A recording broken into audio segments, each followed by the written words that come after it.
Kali ini saya ingin menjawab banyak pertanyaan dari wartawan yang belum saya jawab terkait dengan kekerasan seksual yang terjadi di kantor Kementerian Koperasi dan UMKM, di mana ada 4 orang melakukan kekerasan seksual, yaitu mensetubui seorang perempuan dalam keadaan tidak berdaya dan disetubui secara beramai-ramai, ya, sesuai dengan ketentuan Kitab Undang-Undang Hukum Pidana pasal 286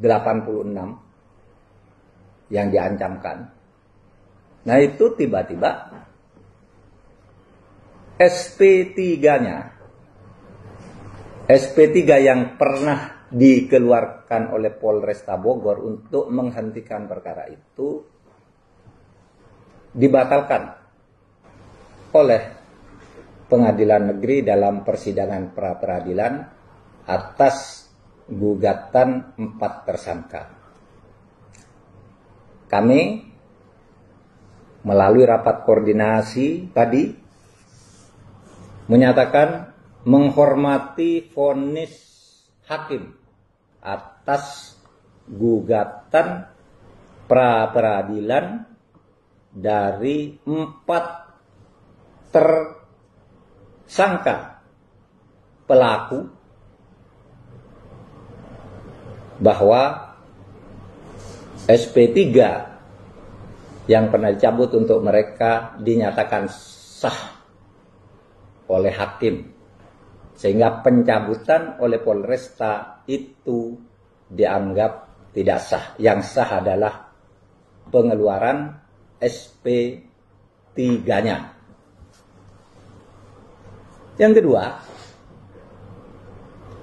kami berdasar hasil rapat koordinasi akan terus mendorong bahwa perkara ini dilanjutkan untuk diproses kembali sesuai dengan laporan korban. Kami paham bahwa pra-peradilan belum memutus pokok perkara, belum memutus substansi perkara, sehingga jika proses ini dilanjutkan kembali, maka tidak dapat dikatakan nebis in idem, karena memang pokok perkaranya yaitu kejahatan sesuai dengan pasal 286 KUHP itu belum pernah disidangkan. Itu untuk perkaranya. Selanjutnya, rapat koordinasi tadi juga meminta kepada Divisi Propam Polri untuk melakukan pemeriksaan terhadap penyidik Polresta Bogor yang menangani perkara ini, yang sejak awal sangat tidak profesional. 1. Telah mengeluarkan SP3 dengan surat yang berbeda ke alamat yang berbeda dan alasan yang berbeda pula. Yang pertama, surat pemberitahuan SP3 kepada jaksa menyatakan perkara di SP3 karena restoratif justice.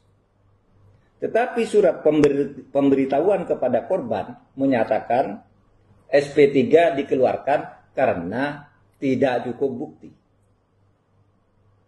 Satu kasus yang sama diberi alasan yang berbeda kepada pihak yang berbeda. Harus diketahui bahwa menurut peraturan Kapolri nomor 6 tahun 2019, yakni di dalam pasal 12 yang berlaku ketika kasus ini diproses, bahwa kasus-kasus yang bisa diberi restoratif justice adalah kasus yang kalau diberi restoratif justice tidak menimbulkan kehebohan, tidak meresahkan di tengah-tengah masyarakat, dan tidak mendapat penolakan dari masyarakat. Syarat ini tidak dipenuhi. Kemudian juga perlu diperiksa penyidik perkara ini karena telah memberi penjelasan yang oleh hakim pra-peradilan dijadikan dasar bahwa pencabutan SP3 hanya berdasar hasil rakor di Kemenko Polhukam. Sebab dalam faktanya, rakor di Kemenko Polhukam itu hanya menyamakan persepsi bahwa penanganannya salah, sedangkan pro justisianya, yaitu agar dibicarakan melalui gelar perkara internal di Polresta Bogor, itu dilakukan. Dan menurut informasi yang sampai kepada kami, bahwa proses di internal Polresta Bogor untuk melaksanakan keputusan rakor Kemenko Polhukam itu sudah dilakukan. Sehingga pencabutan SP3 itu tidak langsung karena ada keputusan rakor di Kemenko Polhukam, melainkan hasil rakor itu sudah dituangkan di dalam proses yang formal di internal Polresta Bogor. Terima kasih.